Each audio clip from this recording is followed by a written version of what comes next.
Eh ben bien, bonsoir à tout le monde, bonsoir à tous, bienvenue pour ce jeudi lecture du jeudi, nous sommes jeudi évidemment, hein.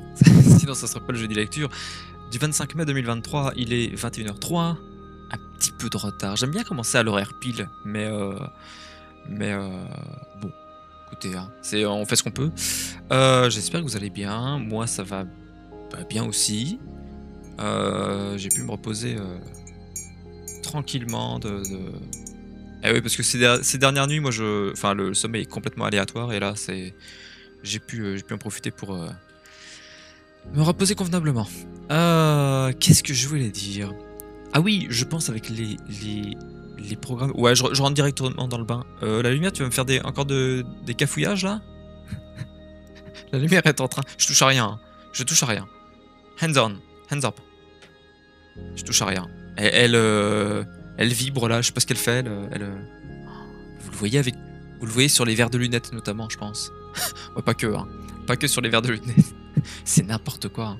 Je crois qu'en fait, j'ai cramé la lampe à force de la mettre au max. Et pourtant, je l'aurais mise peut-être 6 mois. Ou même pas 6 mois. Ouais, même pas 6 mois en fait. Ah oui, alors bon appétit ou bonne santé ou bonne fête de, je sais pas, bonne fête de la vigne, je dis n'importe quoi, mais bon appétit, bonne souplette, hein. Prenez place, hein. En fait, venez comme vous êtes, venez libre, venez nombreux si possible, je sais pas, venez. On va se lancer dans. Alors pas tout de suite parce qu'on peut parler un petit peu, on peut causer avant de forcément se lancer dans la lecture. En tout cas, on va reprendre, bien sûr, les aventures de Sherlock Holmes et notamment. J'ai pas la page. Ah oui, si. Putain, tout ça. Waouh. On n'a plus que. Enfin, ce soir en tout cas, on va lire Le pouce de l'ingénieur. Mais avant ça, on peut prendre le temps de causer. Je sais pas s'il y a des gens qui vont venir ou pas, hein, je sais pas. La lampe, ça m'inquiète tellement. Ça m'inquiète tellement ce truc. Examen de la qualité. Quoi? Parce que vous êtes pas sûr? Bref. Qu'est-ce que je voulais dire? Oui, si, je suis en train de réfléchir par rapport au planning de la semaine prochaine. Je suis en train de me dire que. Donc, demain, en principe, ce soir c'est le jeudi lecture. Waouh! Elle en chie, hein! Attendez, je vais remettre la webcam du coup en. Ça m'inquiète, hein, ça pour le. C'est un truc de ouf, hein. Là, au moins, je peux repasser Ah ouais. Avec la cam, mieux, ça évite que je sois trop lumineux, trop. Sinon, trop de lumière, trop de. Nous ne pouvons pas supporter. Ah! Ah ouais, putain, la vache, on voit vraiment les petits bras, hein. Voilà, hein, fin comme ça, quoi. Ben voilà, hein, comme ça que je suis, hein, c'est pas. Faites ce que vous voulez avec, hein. Et puis si vous vous moquez, bah ça sera un ban. Non, je déconne. Mais on sait jamais, on peut. Mais non pas que je sois susceptible là-dessus, hein, mais encore une fois, vous connaissez les règles du chat. Vous savez le. Bah l'ambiance qui est de mise ici. On cherche pas forcément à faire du full sérieux, mais voilà quoi, c'est un minimum. Bah déjà un minimum, enfin du respect. Pas un, je veux pas dire un minimum de respect, juste du respect.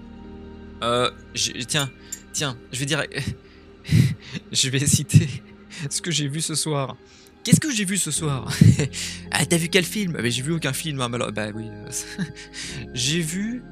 Attendez, c'était quelle chaîne à c'était CNews, c'est ça là? Alors c'est l'émission, l'espèce de comptoir philosophique là, je sais plus, de chez Pascal Pro là, enfin bref. Et les types n'arrivaient même pas à s'écouter les uns les autres. Oh, je sais plus, à un moment ça rebondit sur la décivilisation par rapport aux propos de notre président suprême. Bref. Enfin bon, voilà quoi, je veux dire, ça a rebondi là-dessus, ça, oui.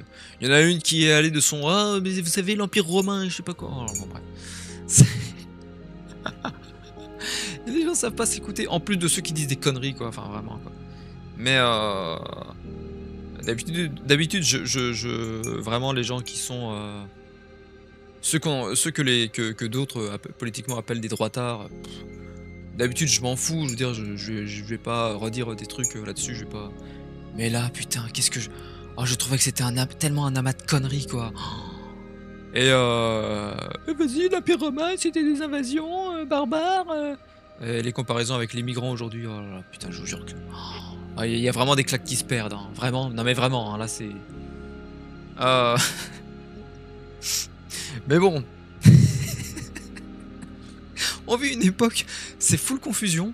Et c'est là que je me suis dit, putain, mais l'émission de Pascal Pro, là, que je regarde jamais hein, d'habitude, mais vraiment là, c'est. Ça s'est trouvé que, bah voilà, j'avais pas le choix de. La télé était déjà allumée, puis j'étais pas. Je mange pas tout seul, quoi. Mais enfin, ça dépend quand. Et, et du coup, bah, putain, d'assister à ça et de se dire, waouh, le niveau de la télé par rapport à, je sais pas, il y a 40 ans, par exemple.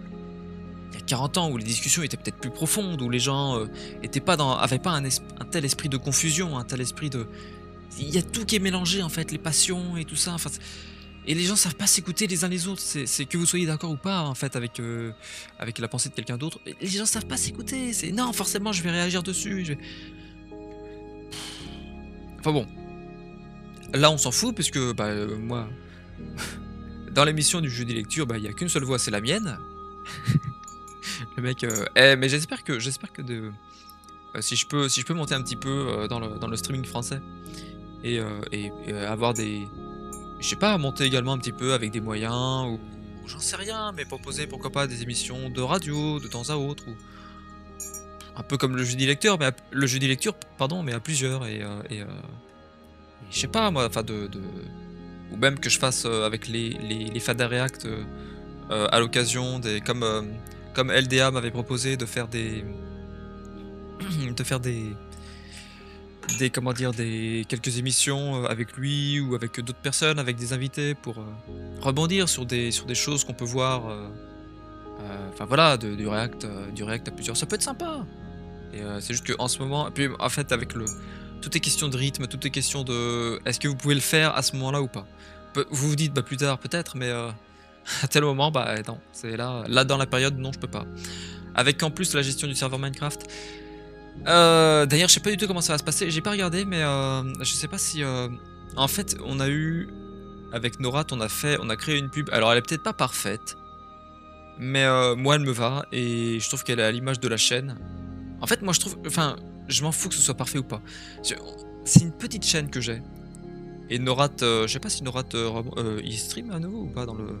Attendez, je vérifie, mais j'avais pas fait gaffe, mais. Euh, Ah oui, oui, je crois qu'il avait eu des followers et puis qu'il avait fait avec une fausse manip qu'il avait tout, enfin tout dû recommencer à zéro. Ouais.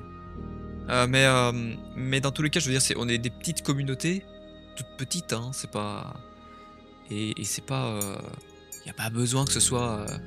Enfin, c'est mon ressenti, je veux dire, c'est pas. Donc en tout cas, on avait fait une pub. On a fait une pub qu'on a publiée sur ma chaîne YouTube. Je sais pas si Nora a une chaîne YouTube de VOD ou je ne sais pas, mais en l'occurrence c'était sur la mienne puisque c'est notamment moi qui ai la gestion du serveur RP Minecraft en multijoueur pardon. Et bah d'ailleurs je vérifie juste ça a pu Karim nous quitte. Ah, le départ de Karim Dommage de l'équipe. Ah oui, parce que je vois le. Ouais, excusez-moi, c'est les notifications YouTube. Alors, qu'est-ce qu'un bon logo? Tiens, aussi, ça peut me plaire. Pardon. Voilà, ça j'enregistre pour plus tard. On va changer de compte donc. Let's go. Ouais, parce que je vais pas mettre mon compte principal. Je voulais voir. Attendez, c'est là. C'est là, c'est là. Ouais, en attendant, hein, en attendant que ça charge.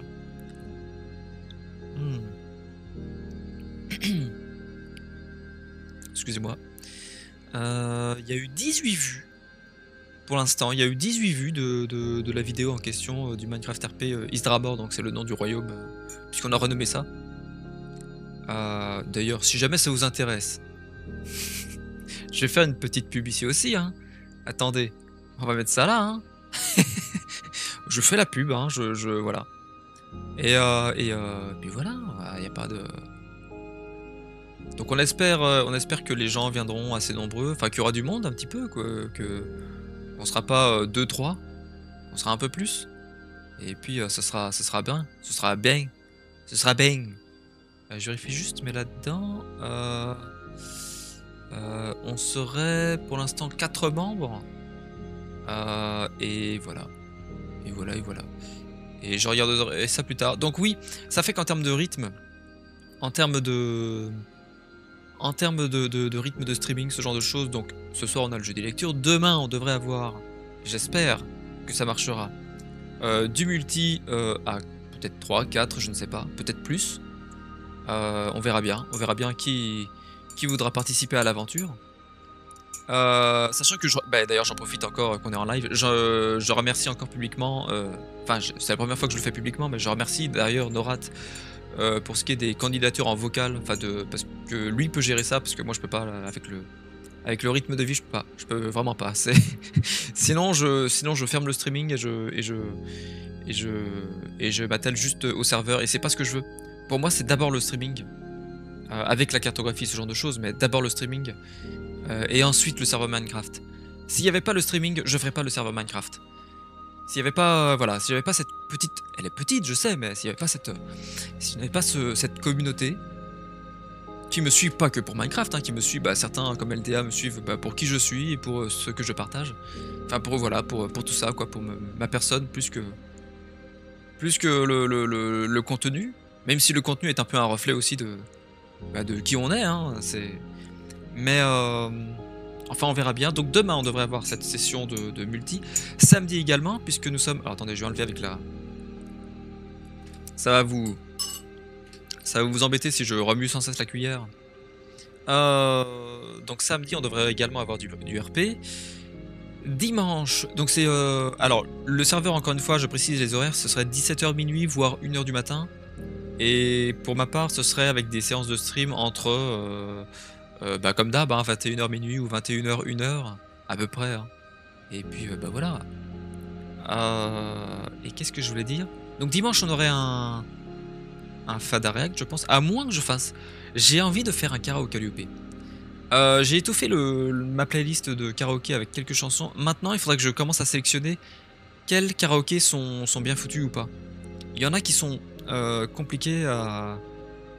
Enfin, comment dire, il y en a qui sont pas très bien travaillés, où le rythme va pas être le même que. Enfin, il y a des désynchronisations rythmiques. Et donc c'est pas ouf. Mais je pourrais proposer, je pense que je vais reproposer dimanche un karaoké Calliope, pardon. On pourrait faire, et les gars, on pourrait essayer de faire un 21h minuit de karaoké, genre 3 heures de karaoké. Ou alors est-ce que j'attends le 21 juin? Parce que c'est le 21 juin la fête de la musique, non? C'est pas ça? Il me semble, hein. Je suis pas sûr de mon coup, mais on peut très bien le faire maintenant, hein. Maintenant c'est très bien. Enfin dimanche quoi, vous avez compris. On peut faire un karaoke Calliope dimanche, pardon.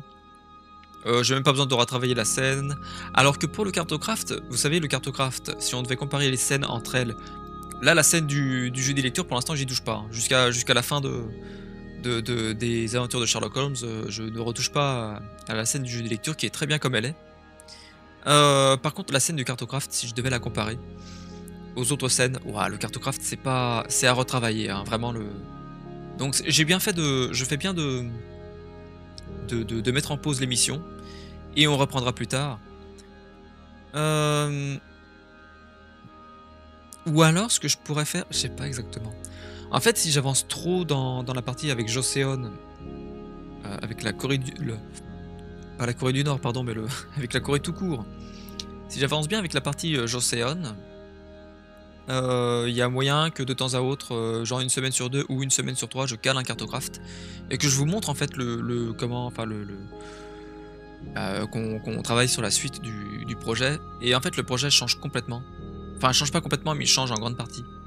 Et j'essaie d'aller à l'essentiel, surtout de ce que je veux faire.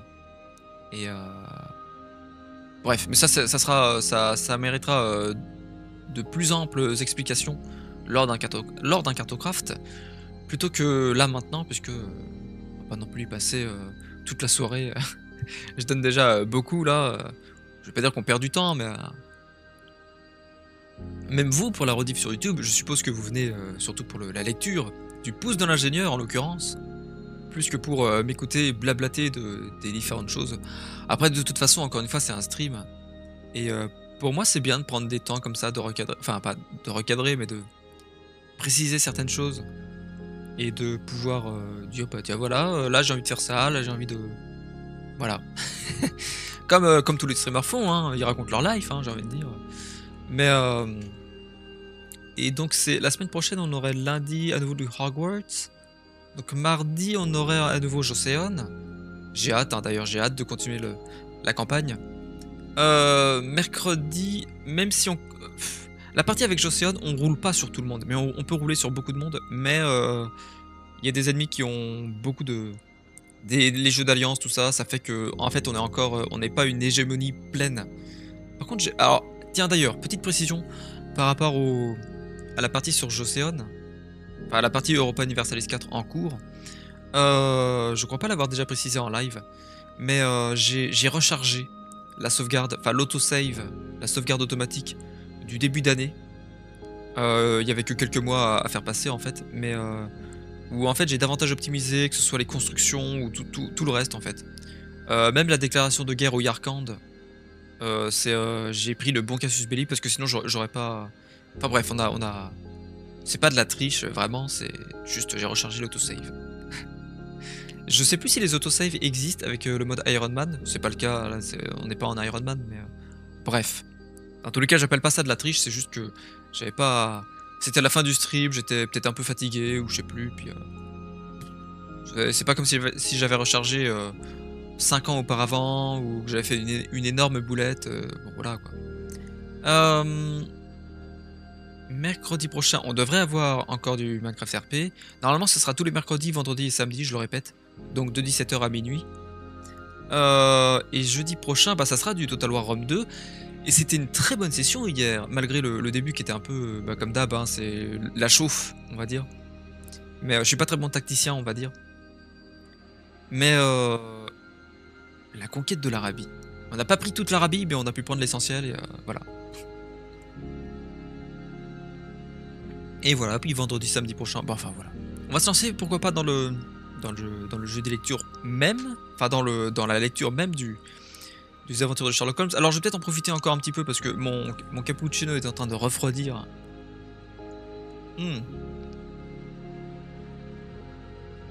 Donc je vais pas le boire froid. Je vais pas être en pleine lecture puis oh tiens, non. D'ailleurs j'ai vu, c'est pas mal comme ça qu'on reste sur le, enfin qu'on soit sur le mode discussion, on va dire, avant d'être davantage dans le stream. C'était un message de... Oh, je savais que c'était Owind. J'ai eu un message du streamer Owind.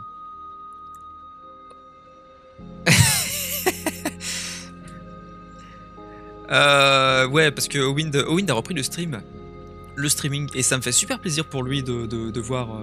Je suis passé vite fait sur son stream. Il stream actuellement, si ça vous intéresse, il stream du Total War Warhammer 3, je crois, bah, comme Razorcast. Et c'est juste trop bien. C'est juste trop bien pour moi de voir quelqu'un comme Owind se relancer dans les streams. Et puis voilà. Je veux dire, c'est ça.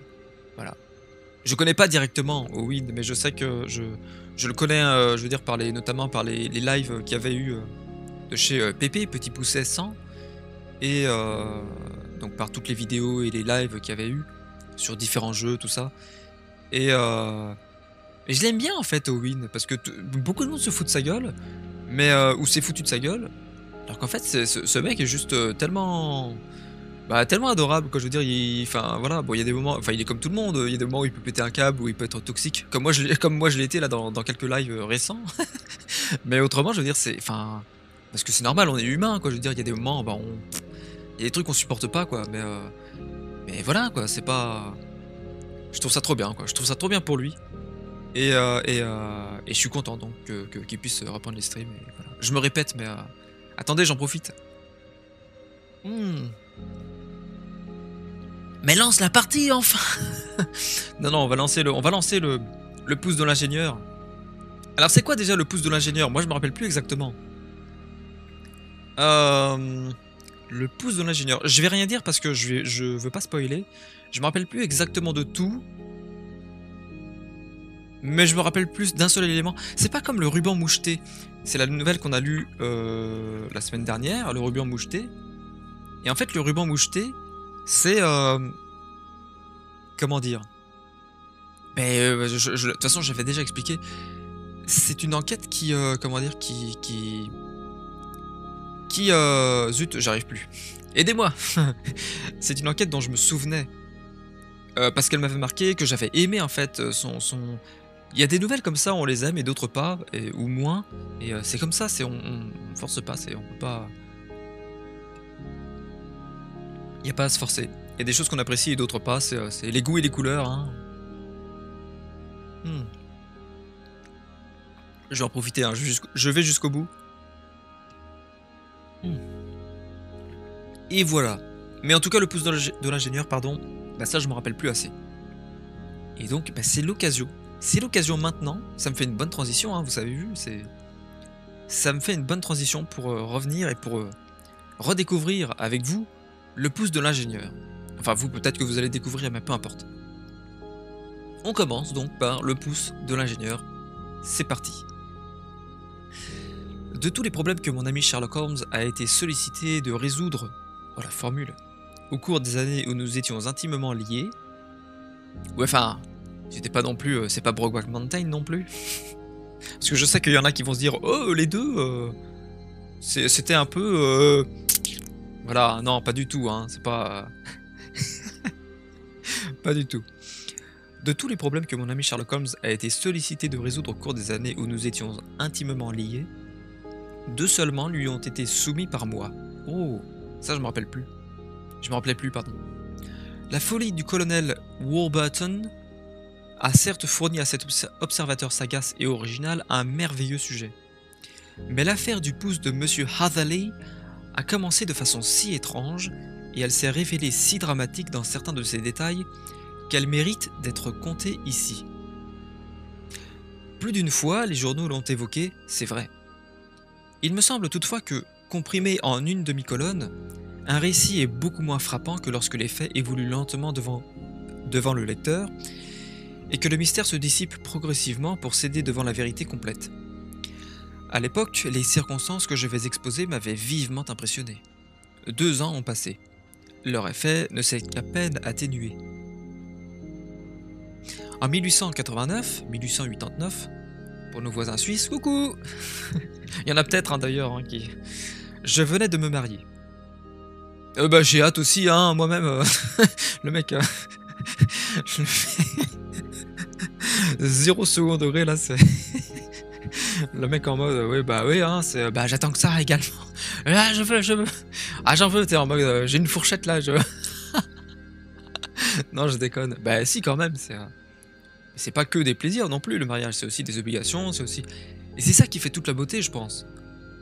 C'est tout c'est... Vous avez... Enfin, c'est tout un mélange de comment dire, bah, de bonheur, et puis bah, il y a des contraintes, mais c'est normal, bah, comme dans toute vie il y a des contraintes, quoi. Je veux dire, c'est comme on aimerait que bah il y ait beaucoup plus d'heures à la journée, bah oui, bah bon, bah c'est pas le cas, hein. On aimerait par exemple ne jamais dormir, bah non, c'est pas le cas, hein, c'est pas... Enfin bref. En 1889, je venais de me marier. Revenu à l'exercice de la médecine civile, j'avais abandonné Holmes et notre appartement de Baker Street, non sans lui rendre toutefois de fréquentes visites. J'avais même réussi à lui faire renoncer périodiquement à la bohème, pas la région, à la bohème où il se complaisait puisqu'il lui arrivait d'accepter nos invitations à la maison. Intéressant ça. Sherlock Holmes qui sort de chez lui. C'est pas mal ça. Ma clientèle augmentait régulièrement. Ah, on peut pas en dire autant du streaming. Tout de suite le mec... Ah putain, on dirait l'ambiance on dirait un Antoine Daniel Bis là qui est en mode... Ah là vraiment, là je gagne pas assez, là je... Enfin bon. Ma clientèle augmentait régulièrement, comme j'habitais assez près de la gare de Paddington, j'avais parfois des malades qui appartenaient au chemin de fer britannique. Ah, c'est avec les chemins de fer, j'avais oublié ça. L'un d'entre eux, que j'avais guéri d'une maladie chronique et douloureuse, chantait inlassablement mes louanges, et chaque fois qu'il le pouvait, il m'adressait des clients nouveaux. C'est pas mal ça. Un matin d'été, un peu avant 7h, c'est comme moi, hein, si on me demande vous avez quel médecin, ou enfin, bah, je dirais c'est telle personne, bah, si vous avez envie d'être son patient, voilà, c'est Bah, c'est un médecin top, quoi. Celui que j'ai vu, bah, c'était la première fois, mais notamment pour mon bouchon d'oreille, il y a un mois à peu près, voire un peu plus. Non, il y a un mois, je dirais. Et putain, la vache! Ah, je pensais pas que c'était un bouchon d'oreille, mais et en plus, un médecin tellement à l'écoute du patient, tellement voilà, tellement humain. Ça fait du bien. Franchement, ça fait du bien, ça. C'est, moi, si on me demande, quel médecin c'est, bah, alors pas là en live, hein, je vais pas la vie privée des gens, tout ça, vous savez, hein. Mais mais si quelqu'un me demandait, «Ah bah, c'est qui ton médecin?» Bah, voilà. Hem, un matin d'été, avant 7 heures, un peu avant 7 heures, je fus réveillé par la bonne. Papa, maman, la bonne et moi, quoi. Comme chantait, j'ai oublié, Robert Lamoureux, pardon. Eh, je vous sors de ces refs, vous êtes pas prêts, hein. Ref du 20e là. Donc un matin d'été, un peu avant 7 heures, je fus réveillé par la bonne, qui frappait à ma porte. 2 hommes venaient d'arriver de Paddington, paraît-il, et m'attendaient dans le salon de consultation.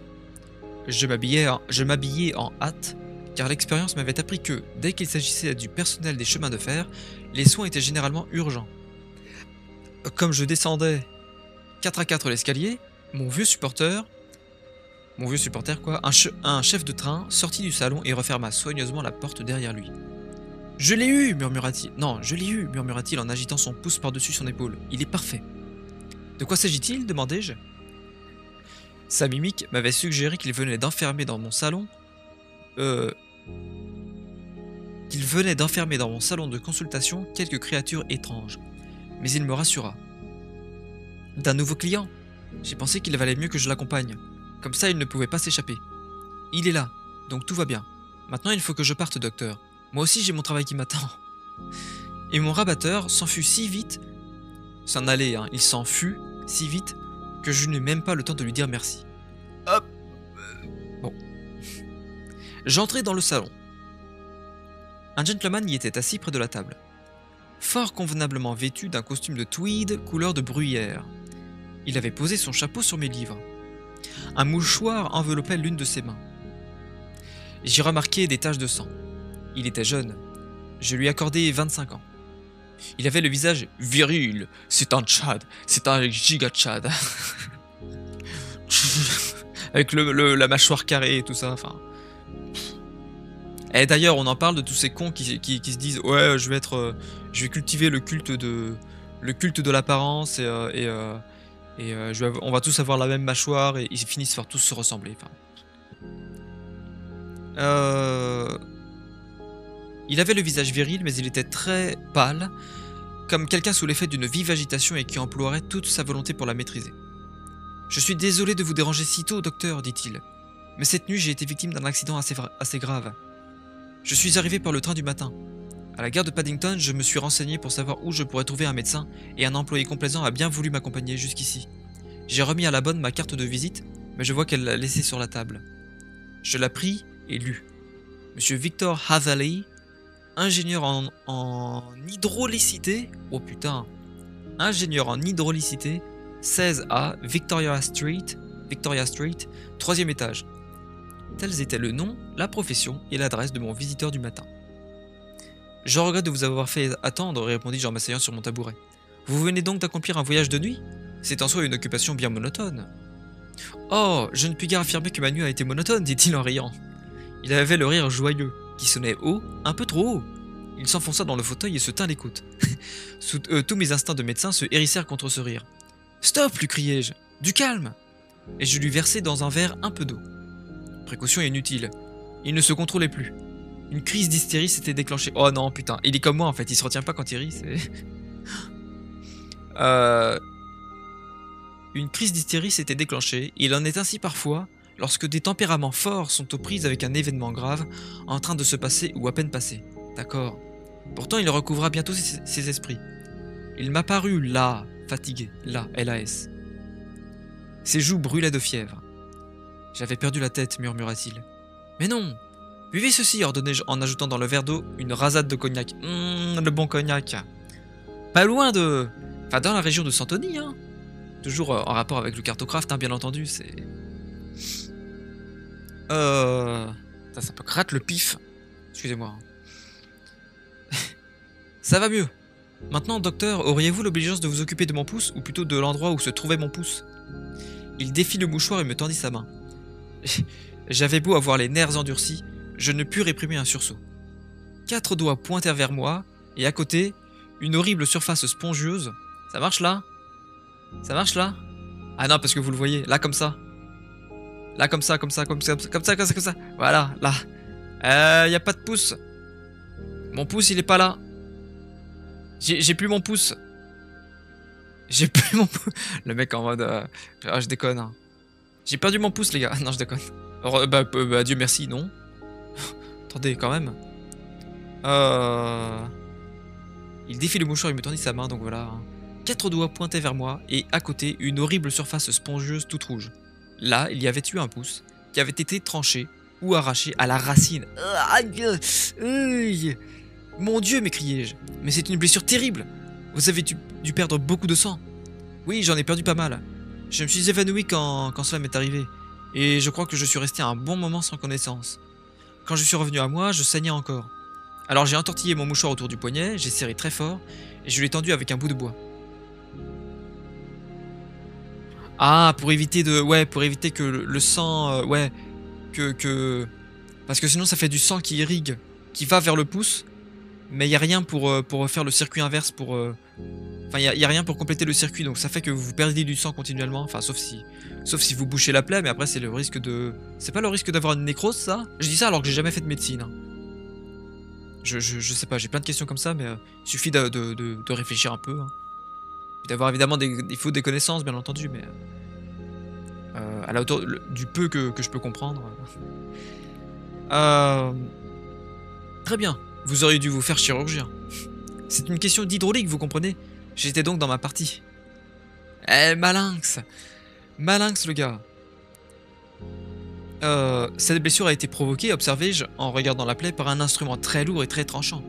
Quelque chose comme un couperet, dit-il. Un accident, sans doute? Pas du tout. Comment? Une agression criminelle, alors? Très criminelle, je vous assure. Vous m'épouvantez. Je me mis en devoir de nettoyer la plaie et de la panser. Est-ce qu'après, il y a moyen de recoudre? De reposer le pouce? Vous savez, c'est comme les piranhas. Enfin, non, mais non. Ouais, enfin, non, on va pas faire avec les... Non, non. J'allais me lancer dans un truc, là. Parce que le principe des piranhas, c'est que s'il y en a un qui passe... qui découpe quelque chose, bah, ses dents sont tellement fines que, en fait, la coupure est nette. Enfin, bref. Il était penché en arrière, il ne bronchait pas. De temps à autre, il se mordait les lèvres. « Comment vous sentez-vous » demandai-je quand j'eus fini. « Magnifiquement bien. Avec votre cognac et votre pansement, je me sens tout neuf. J'étais très affaibli. Il est vrai qu'il y avait de quoi. Mais il peut recoudre ou pas? Il peut panser la plaie, mais pas... Il nettoie et il panse la plaie, mais il peut pas recoudre. Ouais, ouais. Je sais pas, hein. Vous feriez peut-être mieux de ne pas parler de ce qui vous est arrivé. Ce serait infliger à vos nerfs une nouvelle épreuve. Oh, non, maintenant ça va. Ça va, hein, j'ai juste perdu un pouce, hein, tout va bien. D'ailleurs, je vais être obligé de raconter mon aventure à la police. Mais entre nous, si je n'apportais pas la preuve convaincante de ma blessure, ils ne me croiraient pas. C'est une histoire extraordinaire, et je n'ai pas grand-chose de positif pour en étayer la vraisemblance. En admettant qu'ils finissent par me croire, les indices que je suis à même de leur fournir sont tellement vagues que je doute que justice soit faite un jour. Ah, m'écriai-je. Si vous souhaitez voir élucider un mystère, je ne saurais trop vous recommander d'aller chez mon ami, Monsieur Holmes, avant de vous rendre à la police officielle. J'ai déjà entendu parler de cet homme-là, répondit mon client. Ma foi, je ne demanderais pas mieux qu'il prie mon affaire en main. Ah ouais, qu'il prie mon affaire en main, au lieu de qu'il prenne. Ça, c'est ouf, quoi. Je sais plus quel temps c'est, mais bref. Pourtant, je dois saisir... on s'en fout, on s'en fout. Pourtant, je dois saisir la police officielle également. S'il est votre ami, pourriez-vous me donner un mot d'introduction? Je vais faire de mon mieux. Je vais vous conduire... Non, je vais faire mieux. Je vais vous conduire chez lui. Je vous en serai infiniment obligé. Nous allons prendre un fiacre, pardon, et nous le verrons ensemble. C'est exactement l'heure où nous aurons la chance de prendre avec lui notre petit déjeuner. Vous êtes d'accord? Oui. Je ne récupérerai vraiment que lorsque j'aurai raconté mon histoire. Ma bonne va s'occuper du fiacre. Moi, je vous rejoins dans un instant. Le mec, il se dit, bah hop, la clientèle, voilà, hein, j'ai mieux que ça, hein, j'ai mieux que la clientèle. Je suis médecin, mais s'il y a une enquête, c'est encore mieux, quoi. Je grimpais dans mes appartements privés et résumais en quelques mots l'affaire pour ma femme. Moins de 5 minutes après, je me trouvais dans une voiture qui me conduisait en compagnie de ma nouvelle connaissance vers Baker Street. Comme je m'y attendais, Sherlock Holmes flânait en robe de chambre dans son salon. En robe de chambre, quoi. En robe du soir. Il était en train de lire les annonces personnelles du Times. Déjà à l'époque, le Times, c'est plus ce que c'était, hein.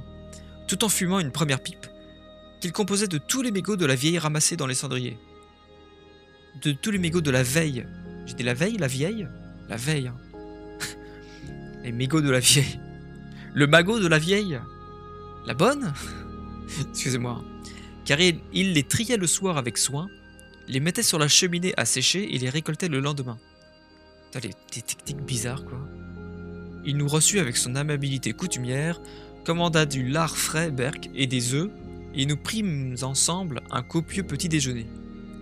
Après quoi il invita notre hôte à s'asseoir sur le canapé. Il eut même la prévenance de disposer un oreiller sous sa tête et de placer un verre d'eau avec du cognac, là aussi du cognac, à portée de sa main. Conan Doyle, dis donc, t'es vraiment... Enfin, ou à moins que le cognac ait eu une telle réputation à l'époque, mais notamment en Angleterre, mais on dirait que là il s'est dit « Oh, j'ai pas d'autres boissons en tête, donc on va prendre du cognac. Hein. » Voilà. Il n'est pas difficile de deviner que votre récit ne sera pas banal, dit-il, en s'adressant à Monsieur Hatherley. Je vous prie de vous installer ici comme chez vous. Vous nous direz ce que vous pourrez nous dire. Vous vous arrêterez quand vous vous sentirez fatigué. Si vous avez besoin d'un tonique, n'hésitez pas. Merci, répondit mon malade. Mais maintenant que le docteur m'a pensé, je me sens beaucoup mieux, et ce petit déjeuner m'a remis tout à fait d'aplomb. Je vous prendrai le moins de temps possible. Holmes s'assit dans son fauteuil, avec l'expression un peu lasse et blasée qui dissimulait son naturel curieux, avide. Moi, je pris place en face de lui, et silencieusement nous écoutâmes l'histoire bizarre que notre visiteur nous conta. Pardon pour les coups dans le micro, hein. C'est l'embêtant hein, d'avoir le micro très proche comme ça de la bouche, mais bon. Sachant que les autres micros, les vrais micros de streaming, ça coûte genre assez cher quand même. Enfin, c'est genre 100 € minimum pour un bon micro. Ouais, non, je vais pas m'engager sur le... Non. J'allais partir sur des trucs... Bon, faut que je me concentre. Je vérifie un truc. Ouais, non, c'est bon, c'est bon. Apprenez d'abord, commença-t-il, que je suis orphelin et célibataire. J'habite seul dans un meublé à Londres. J'exerce la profession d'ingénieur en hydraulicité et je me suis bien préparé à mon métier pendant les 7 années où j'ai travaillé comme apprenti chez Vanner et Matheson. M-A-T-H-E-S-O-N, ok, Matheson, peut-être. La firme connue de Greenwich. Il y a 2 ans, après avoir fait mon temps, j'héritais d'une belle somme d'argent à la mort de mon pauvre père et je décidai de m'établir à mon compte. Je louai donc un local commercial dans Victoria Street. Il est probable que tous ceux qui débutent dans les affaires connaissent des ennuis. Les miens ont été particulièrement pénibles. En 2 ans, je n'ai donné que 3 consultations et je n'ai réalisé qu'une toute petite affaire. C'est pas beaucoup, hein? Voilà tout ce que mon métier m'a rapporté. En gros, mes recettes se sont élevées à 27 livres 10 shillings. Oh, c'est rien. Je sais pas ce que ça représente exactement, mais ça doit être pas grand chose, hein. Ça doit même pas faire un an de salaire convenable, quoi. Chaque jour, de 9 h du matin jusqu'à 4 h de l'après-midi, j'attendais le client dans mon petit bureau, jusqu'au moment où le désespoir m'envahit. J'en étais arrivé à croire que je ne me ferais jamais une clientèle. Un peu comme moi avec le streaming. Non. Éventuellement, je pourrais changer juste...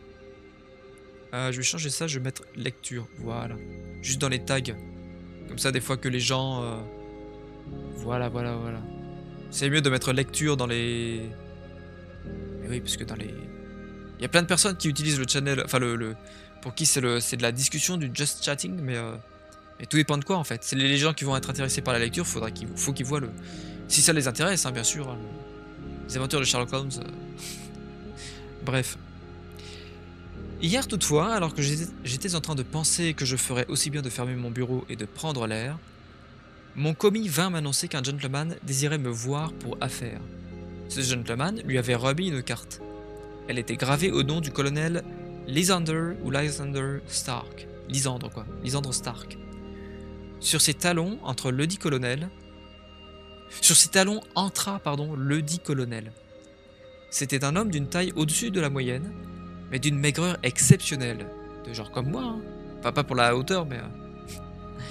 je ne crois pas avoir jamais vu un homme aussi maigre. Pour visage, il n'avait qu'un nez et un menton.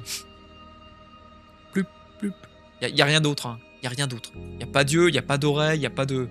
Y a pas de bouche, il a rien, y a rien. Un truc comme ça, C'est... Comme dirait De Funès.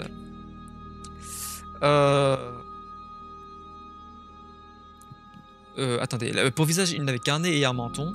La peau de ses joues menaçait de craquer sur ses mâchoires proéminentes. Une telle maigreur ne paraissait pas due à la maladie, car son regard était clair, son pas vif et sa démarche assurée. Il était vêtu avec sobriété, mais convenablement. Il devait être plus près de la quarantaine que de la trentaine. « Monsieur Hatherley » dit-il avec un accent vaguement germanique. « Oula, Monsieur Hatherley ?»« Vous m'avez été recommandé, Monsieur Hatherley, comme un homme qui non seulement est capable dans son métier, mais aussi qui est discret. » Je m'inclinai. Tous les jeunes gens auraient été flattés d'un tel compliment. Et je lui demandai qui lui avait fourni d'aussi bons renseignements sur mon compte. « Oh, peut-être est-il préférable que je ne vous le dise pas pour l'instant, » répondit-il. « Mais je sais... On va faire du Schwarzenegger, quoi. « Mais je sais par la même source... que vous êtes orphelin et célibataire. » Pardon. C'est n'importe quoi. Les pauvres Allemands, là, en PLS, devant l'imitation, les pauvres... Et quand c'est pas une imitation à la moustachue des années 30-40, là... décidément, nous les Français, on s'est pas changé d'axe là pour imiter les Allemands. Et bah, décidément, c'est toujours. Voilà, c'est toujours les clichés. Hein, mais je sais par la même source que vous êtes orphelin et célibataire, et que vous habitez Londres. Tout ceci est exact, dis-je. Mais vous m'excuserez si j'ajoute que je ne vois pas comment mes qualités professionnelles vous sont connues. Or, n'est-ce pas pour une question professionnelle que vous êtes venu me consulter? Certainement. Certainement, mais vous comprendrez plus tard que ces préambules m'y amènent. J'ai une affaire pour vous.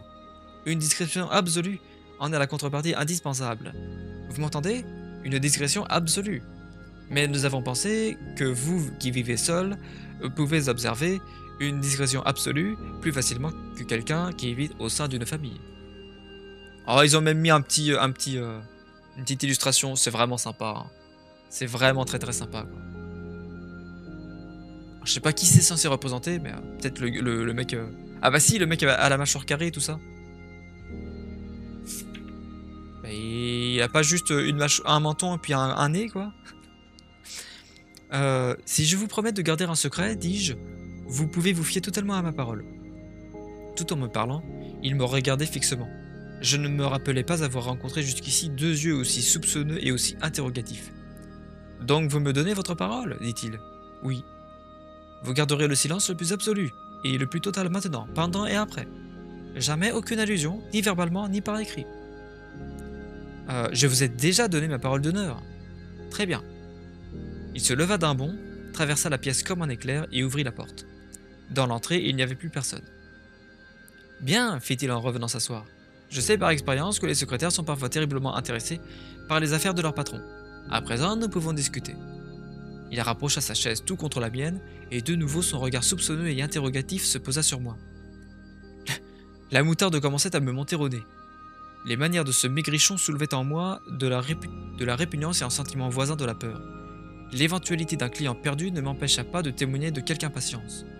« Je vous prie de bien vouloir me détailler l'affaire qui vous amène, monsieur, lui dis-je. Je n'ai guère de temps pour les balivernes. » Que le ciel me pardonne cette dernière phrase, les mots étaient venus tout seuls à mes lèvres. « Est-ce que 50 guinées vous conviendraient pour une nuit de travail ?» me demanda-t-il. « Parfaitement. J'ai dit une nuit de travail. En réalité, 1 heure de travail sera plus conforme à la vérité. J'ai simplement besoin de votre opinion sur une presse hydraulique qui est déréglée. Si vous nous montrez ce qui ne va pas, nous la réparerons nous-mêmes. Ce tarif vous plaît-il? 50 guinées, je sais pas ce que ça représente, mais pour le gars qui gagne pas grand-chose, bah Ben voilà, c'est juste parfait quoi. Le travail me semble mince en comparaison de la rétribution. C'est ainsi. Nous voudrions que vous veniez ce soir par le dernier train. Venir où? À Hayford, dans le Berkshire. C'est un petit endroit à la lisière de l'Oxfordshire et à moins de 10 km de Reading. De Paddington, il y a un train qui vous fera arriver vers 11h15. Alors attendez. Hayford. Hayford. Je vais regarder sur une carte. Hayford. C'est le Berkshire. Berkshire. Non, sur la carte. Sur la carte, dis-moi où c'est. Dis-moi Google. Dis-moi où c'est. Il y a Oxford, Reading. C'est pas si loin que ça de Londres. Il a dit où? À moins de 10 km de Reading. Alors Reading c'est ça, et 10 km ça représente quoi? Oh là oui! À moins de 10... Oh bah oui ça va, c'est proche. Alors c'est où? Alors c'est en... Ok, c'est... Reading étant sur la Tamise, et la Tamise c'est la même rivière qui passe à Londres. Donc c'est dans les environs par là. Il a dit c'est Hayford. Je sais pas du tout où c'est. Hein. Mais apparemment c'est pas très loin. Pas très loin de Reading. Donc juste à l'ouest de l'Angleterre. Juste à l'ouest de Londres. Toujours en amont de la Tamise. Donc c'est dans ces environs là. Hein. Je sais pas où exactement mais peu importe. J'aime bien. En même temps un vrai cartographe. Hein. Alors nous n'avons guère de temps. Nous n'arriverons guère avant minuit. Je suppose qu'il n'y a pas de train pour rentrer. Je devrais donc passer la nuit là-bas? Oui, nous pourrons vous donner un lit.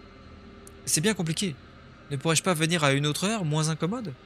Nous avons pensé que le mieux serait que vous veniez tard. C'est pour vous dédommager de tous ces inconvénients que nous payons un tarif si élevé à un jeune homme à peu près inconnu.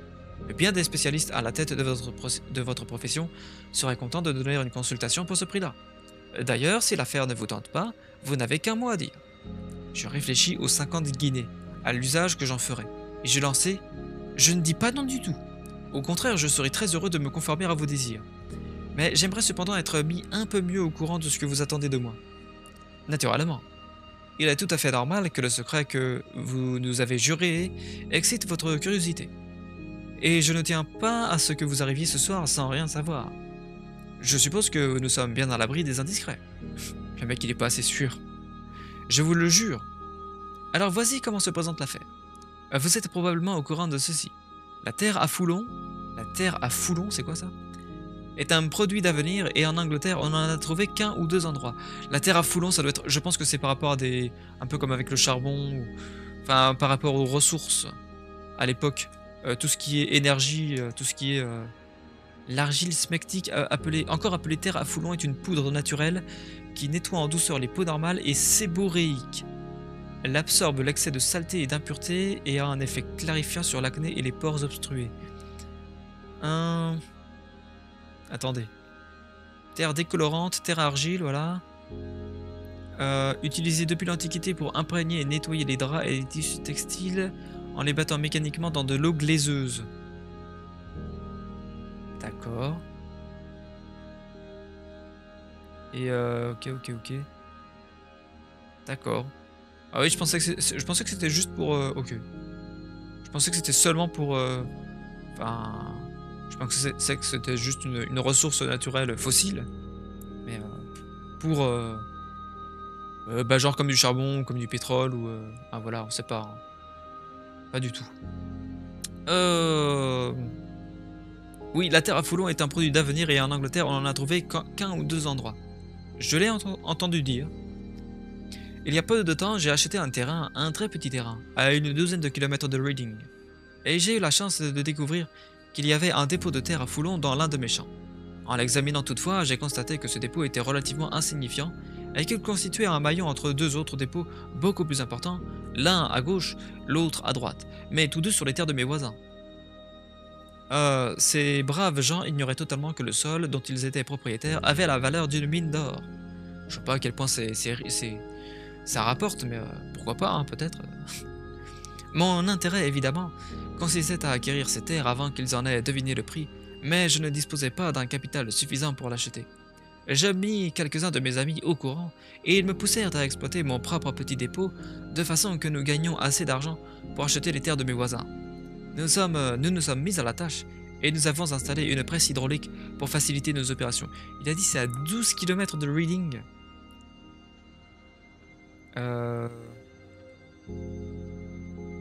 Ça m'embête ça, hein, de pas voir les... De pas voir où c'est exactement. Mais après, peut-être que ça n'existe pas, je sais pas, c'est peut-être fictif, hein. Peut-être... on sait pas.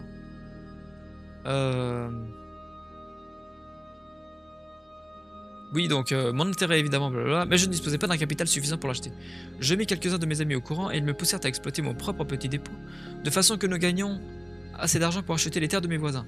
Nous nous sommes mis à la tâche et nous avons installé une presse hydraulique pour faciliter nos opérations. Cette presse, comme je vous l'ai dit, est déréglée. Aussi voudrions-nous avoir l'avis d'un technicien. Mais nous gardons jalousement le secret. Si le pays apprenait que nous faisons venir des ingénieurs en hydraulicité, la curiosité s'éveillerait.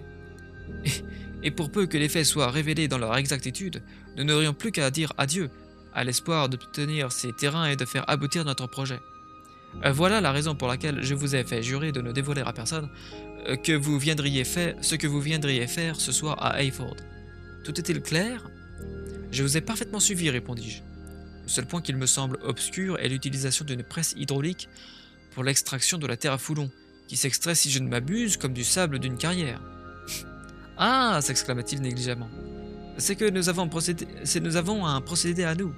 Nous compressons la terre pour en faire des briques, de telle sorte que nous pouvons en disposer sans que personne ne sache de quoi elles sont faites. Mais ceci n'est qu'un détail. Il y a un peu anguille sous roche, hein. Si c'est pour cacher un crime ou je ne sais quoi... Attendez. Mais ceci n'est qu'un détail. Je vous ai mis entièrement dans la confidence à présent, Monsieur Hatherley, et vous pouvez voir combien je vous fais confiance. Il se leva sur ses mots et me dit qu'il m'attendrait à Hayford à 11h15. Encore une fois, pas un mot à Anne qui vive. Anne qui vive. Oh, non, pardon. Il me dédia un dernier regard pesant, puis il me serra la main. Il avait une main froide et humide, et me quitta. Lorsque je fus à même de songer de sang-froid à cette conversation, je ne pus me défendre, comme vous le pensez, d'une surprise qui confinait à l'ahurissement. D'un côté, j'étais enchanté, bien sûr, car le tarif qui m'était octroyé était de 10 fois supérieur à celui que j'aurais demandé si j'avais dû établir un devis, et je me disais que cette première affaire m'en amènerait peut-être d'autres.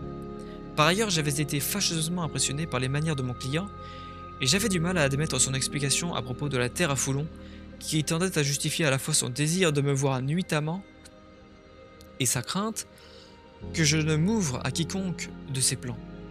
Cependant, je balayai mes inquiétudes, dînai de fort bon appétit, me rendis à la gare de Paddington, et lorsque le train démarra, j'avais scrupuleusement suivi à la lettre ses instructions. Je n'avais soufflé mot à personne de mon aventure. À Reading, j'avais à prendre une correspondance, mais je me trouvais à l'heure pour le dernier train d'Hayford, et j'atteignis la petite gare mal éclairée un peu après 11h. J'étais le seul voyageur à descendre là, et sur le quai il n'y avait personne, à l'exception d'un cheminot qui agitait une lanterne. En franchissant le portillon, néanmoins, je trouvai mon visiteur qui m'attendait dans l'ombre. Sans un mot, il m'empoigna par le bras et me précipita dans une voiture dont la portière était déjà ouverte. Il releva les vitres de chaque côté, cogna sur la carrosserie et nous partîmes aussi vite que le cheval pouvait nous tirer. Un cheval seulement? Interrompit Holmes. Oui, un seul. Avez-vous remarqué la couleur de ce cheval? Oui, je l'ai vu grâce aux lanternes quand je suis monté dans la voiture. C'était un alezan. D'ailleurs, c'est quelle robe? C'est quelle race, un alezan? Un cheval alezan? Waouh, la robe de dingue! C'est magnifique ça. C'est une espèce de robe, voilà, brune rougeâtre. C'est superbe. C'est juste superbe en fait. C'est une très belle robe de cheval ça. C'est magnifique. Je vais prendre une pause dans la lecture parce que je suis en train de, malgré tout le repos dont j'ai pu bénéficier aujourd'hui, je suis en train de fatiguer là voilà, de la concentration, pareil, les choses semblables, pardon. Et je vais boire un coup parce que ça va me rafraîchir la mémoire, ça va me rafraîchir la pensée, ça va m'aider. Là, j'étais un peu trop focus et et je le dis, hein, j'hésite pas à le dire, mais avec les années de dépression que j'ai eues, bah, ça fait que forcément, bah, parfois, il y a des moments où vous fatiguez davantage, quoi. C'est une fois que vous êtes plus dedans, bah, forcément, il y a des séquelles, mais bon, bah, c'est comme ça, hein, faut se ménager, faut se connaître, enfin, voilà, c'est donc là, ça va mieux. En même temps, les gars, ça fait 1 heure de stream. Voilà! Voilà qui requinque. Ah! Je pourrais attendre encore un petit peu pour être, genre, vraiment frais. Mais comme j'ai pas forcément grand chose à dire là, spécialement en stream, bah, on n'est pas, je sais pas, à faire du react, à faire, j'en sais rien, à être sur un jeu vidéo, bah, je peux reprendre la lecture. Et c'est reparti. Donc un cheval seulement, et oui, de robe haleusant, tout ça. Il paraissait frais ou fatigué? Ça c'est encore Holmes qui demande. Oh, frais et bien lustré. Merci. Pardonnez-moi d'avoir interrompu votre narration si intéressante. Continuez, je vous prie. Nous filâmes donc bon train, au moins pendant 1 heure. Le colonel Lysander Stark, ou Lysandre Stark, avait parlé d'une dizaine de kilomètres. Mais compte tenu de notre allure et de la durée de notre course, la distance devait être proche du double. Oh! Putain, il s'y connaît, hein. Il s'y connaît vraiment, quoi. C'est pas... Le mec, faut pas le prendre pour un... Merde, comment c'est, là? Enfin, il est pas né de la dernière pluie, je veux dire, c'est... Faut pas le prendre pour un canard... Non, j'en sais rien, un canard sauvage? Non, bon, peu importe. Il était assis à côté de moi, et il ne desserrait pas les dents. Il ne desserra pas les dents, d'accord. Il se contentait de me considérer avec une intensité que je ne pouvais faire autrement que constater. Dans cette portion du monde, les routes ne paraissaient pas très bien entretenues, car nous étions secoués par de terribles chaos. Chaos, alors C-A-H-O-T-S. Hein. Alors un chaos d'ailleurs, c'est des... Ouais, je pense que la route qui est inégale ou... J'essayais de deviner, à travers les vitres, les lieux que nous traversions, mais elles étaient embuées d'une couche glacée. Tout ce que je pouvais voir de temps à autre, c'était la lueur d'une lumière que nous dépassions. Je hasardai quelques remarques pour rompre la monotonie du voyage, mais le colonel me répondit par des monosyllabes. La conversation tomba. Enfin, nous troquâmes les ornières de la route pour du gravier qui crissait sous les roues. La voiture s'arrêta et le colonel Lysander Stark en descendit. Attendez, est-ce que je pourrais pas... Il me faudrait une espèce de pupitre pour poser le livre, ce serait tellement mieux. J'ai pas ça. Si, quoique... Si j'utilise l'espèce de statue d'Anubis, là... Attendez. Je vais me mettre mieux que ça. Parce qu'en fait, je pense que c'est aussi une question de... lisibilité pour moi. D'angle de vue. Et comment je fatigue ou pas. Voilà. Ça va mieux. Ah, ça va mieux, encore un peu crevé là, mais... Ouais, je vous dis, hein, je fatigue vite parfois. On en est où déjà? Oui, nous troquâmes les ornières de la route pour du gravier, la voiture s'arrêta, le colonel en descendit, je le suivis mais il me tira promptement sous un porche qui s'ouvrait devant nous, et si près de la voiture que je me trouvais dans l'entrée sans avoir pu jeter un coup d'œil sur la façade de la maison. À peine avais-je franchi le seuil que la porte claqua lourdement derrière nous. Faiblement me parvint le bruit décroissant des roues de la voiture qui s'éloignait. Dans la maison, l'obscurité était totale. Le colonel tâtonna pour chercher des allumettes et il marmonnait des mots incompréhensibles. En allemand, sans doute. Hein. Il ment en allemand. Das ist eine kolossale Konspiration. Tout à coup, à l'autre extrémité du couloir, une porte s'ouvrit et un faisceau de lumière dorée se fixa dans notre direction. J'arrive jamais à bien m'asseoir, moi. Perso, c'est... Voilà, là c'est bien éclairé. Je sais plus où j'en suis. Oui, le faisceau s'élargit et une femme apparut, tenant une lampe à la main. Son visage était penché en avant et elle nous scrutait avec attention. Je pus distinguer, qu'elle était jolie, et la lumière qui faisait briller sa robe noire m'apprit que celle-ci était d'une riche étoffe. Elle prononça quelques mots dans une langue étrangère. Peut-être c'est des Allemands, hein, de toute façon, c'est encore une fois. Comme si elle posait une question, et lorsque mon compagnon lui répondit par une monosyllabe bourrue, mon compagnon lui, elle sursauta, et la lampe faillit lui tomber des mains. Le colonel s'approcha d'elle, lui chuchota à l'oreille quelque chose, la repoussa dans la pièce d'où elle était sortie, s'empara de la lampe et revint vers moi. Peut-être aurez-vous la bonté d'attendre quelques instants ici, me dit-il en ouvrant une autre porte. C'était une paisible petite chambre, modestement meublée, avec une table ronde au milieu et plusieurs livres allemands éparpillés sur le tapis. Le colonel Stark posa la lampe sur un harmonium à côté de la porte et me dit, avant de disparaître, « 1 minute seulement, s'il vous plaît. » Je jetai un coup d'œil sur les livres et, malgré mon ignorance de l'allemand, je compris que 2 d'entre eux traitaient de questions scientifiques, les autres étant des recueils de poèmes. Je me dirigeai vers la fenêtre, dans l'espoir d'apercevoir un coin de campagne, mais un volet de chêne, renforcé par une barre de fer, était mis. Cette maison était le royaume du silence. Dans le couloir, une vieille horloge dévidait un faible tic-tac. Dévidait Attendez, il y a aussi le mot chaos, un chaos, c'est H, comme un cachot mais sans le C, sans le deuxième C. Ah, un saut que fait une voiture en roulant sur un terrain inégal, ok. Les chaos, donc les heurts, les secousses, je vois. Et là, ce qu'on voulait voir, c'était le dévider, le verbe dévider. Dévider, mettre en écheveau, faire passer entre ses doigts, d'accord, le dévidage, qui est une technique dans le tissage de la soie, notamment. D'accord. Mettre du fil en écheveau ou en pelote, ok. Attendez, je sais même plus où j'en suis. Voilà, dévider donc un faible tic-tac, ça enroule un... Enfin bref.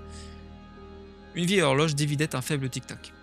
À part cela, je vais remettre le chat, voilà, qu'il soit disponible. À part cela, tout était mortellement calme. Je me sentis envahi par un vague sentiment de malaise. Qui étaient ces Allemands? Que faisaient-ils? Pourquoi vivaient-ils dans ce coin retiré? Et où se situait-il, ce coin? J'étais à peu près d'une vingtaine de kilomètres d'Eyford. C'était tout ce que je savais. Mais vers le nord, ou vers le sud, ou vers l'est, ou vers l'ouest, je n'en avais aucune idée. Après tout, Reading et peut-être d'autres grandes villes se trouvaient dans ce rayon de 20 km. L'endroit n'était donc pas si isolé que cela. Une certitude, je me trouvais en pleine campagne. J'arpentais la pièce en fredonnant pour garder mon sang-froid, et je me réconfortais en réfléchissant que j'étais en train de gagner 50 guinées. Le mec il se réconforte comme ça, il se... Ouais c'est bon, hein, je vais gagner de l'argent, mais peut-être qu'on va lui faire une saloperie, une crasse. Soudain, sans que j'aie pu décider le moindre bruit préalable, ma porte s'ouvrit lentement. La femme se tenait debout sur le seuil, se détachant bien sur le fond obscur du couloir. La lampe éclairait son beau visage ardent. Immédiatement, je m'aperçus qu'elle était folle de peur et mon sang se glaça. Merde, il s'est passé quoi? Elle tendit un doigt tremblant pour m'avertir de ne rien dire et elle me chuchota quelques mots en mauvais anglais. Don't tell anything, tout en regardant constamment derrière elle comme un cheval effrayé. À votre place, je m'en irai, dirait-elle en s'efforçant au calme. Je m'en irai, je ne resterai pas ici. Il n'y a rien de bon à faire pour vous. Mais madame, lui dis-je, je n'ai pas encore fait ce pourquoi on m'a demandé de venir. Je ne peux pas partir avant d'avoir vu la machine. Ce n'est pas la peine d'attendre, insista-t-elle. Vous pouvez passer par la porte, personne ne vous en empêche. Quand elle vit que je souriais et que je secouais la tête, elle ne se contint plus. Elle fit un pas en avant et se tordit les mains. Pour l'amour du ciel, murmura-t-elle, partez d'ici avant qu'il ne soit trop tard. Mais je suis d'un naturel plutôt obstiné et rien ne m'incite mieux à poursuivre une affaire qu'un obstacle sur mon chemin. Pourtant, elle a peut-être pas tort, hein. Je songeais à la promesse de 50 guinées. Mais on dirait un Français qui pense qu'à l'argent, quoi. Ou un Normand, tiens. Les Anglais, vous, les Français, vous ne pensez qu'à l'argent. Nous ne pensons qu'à l'honneur. C'est vrai, hein, on recherche uniquement que ce qui nous manque. Hein. Euh, je songeais à la promesse de 50 guinées, à ce voyage et à la nuit sans doute désagréable qui m'attendait. Allais-je renoncer et partir sans être payé? Qui me disait que cette femme avait tous ses esprits? Je me raidis, car ses façons m'avaient tout de même impressionné plus que je ne l'aurais avoué, et je lui confirmai mon intention de demeurer. Au moment où elle allait me répondre, une porte claqua au-dessus de nos têtes, et des pas se firent entendre dans l'escalier. Elle écouta, leva les bras dans un geste de désespoir, et s'enfuit aussi silencieusement et aussi soudainement qu'elle était entrée. Les nouveaux arrivants étaient le colonel Lysander Stark et un homme trapu, pourvu d'une barbiche frisée, qui décorait les plis de son double menton. Il me fut présenté sous le nom de Monsieur Ferguson. Mon secrétaire et associé, dit le colonel. Tiens, j'avais l'impression que j'avais fermé cette porte. Vous avez dû sentir le courant d'air. Au contraire, j'ai ouvert moi-même la porte parce que je trouvais que la pièce sentait un peu le renfermer. Il me lança l'un de ses regards soupçonneux. Peut-être ferions-nous aussi bien d'en finir avec cette affaire, dit-il. Monsieur Ferguson et moi-même, nous allons vous conduire pour vous montrer la machine. Je remets mon chapeau alors.